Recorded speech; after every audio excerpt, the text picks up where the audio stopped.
Déjà 1 million de passagers transportés. Et pourtant, vous êtes discret, peut-être trop discret. C'est ce qu'on vous disait pendant la pub avec Laure tout à l'heure. Regardez, il y a une grève à la SNCF. Pourquoi est-ce que vous ne dites pas, il n'y a pas que la SNCF dans la vie? Venez dans les trains de Trenitalia.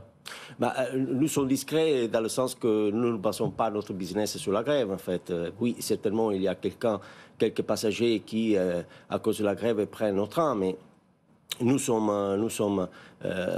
c'est dommage quand il y a des grèves parce que c'est tout le secteur ferroviaire qui est impacté, tous les opérateurs du secteur. Donc, pour nous, c'est important de grandir le marché ferroviaire et de ne pas baser tout ça sur la grève.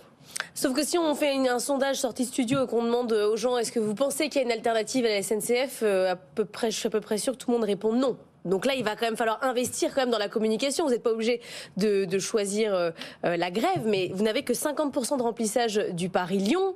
On peut monter quand même. Je suis d'accord, il faut investir plus sur le marketing et sur la communication. Il faut envisager que nous sommes une entreprise jeune, donc évidemment nous n'avons pas la même notoriété par rapport à l'opérateur historique. Donc on va monter en termes de notoriété de plus en plus. Il faut attendre un petit peu.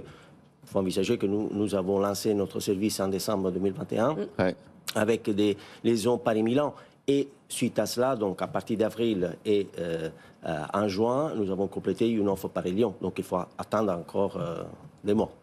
Du Paris-Chambéry aussi, c'est le moment des vacances d'hiver. Moi, je vais vous faire votre com. Regardez là, le ski Paris-Chambéry, il faut vendre vos trains. Bien sûr, bien sûr. Nos Paris-Milan, en fait, permettent d'arriver aussi à Chambéry, Modane, Turin.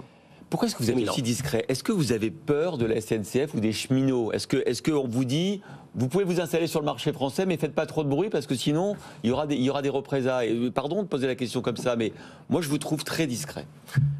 Alors, c'est pas un problème qu'on est discret, c'est que nous avons vécu la même expérience en Italie. En 2012, nous avons vécu l'arrivée d'un nouvel opérateur.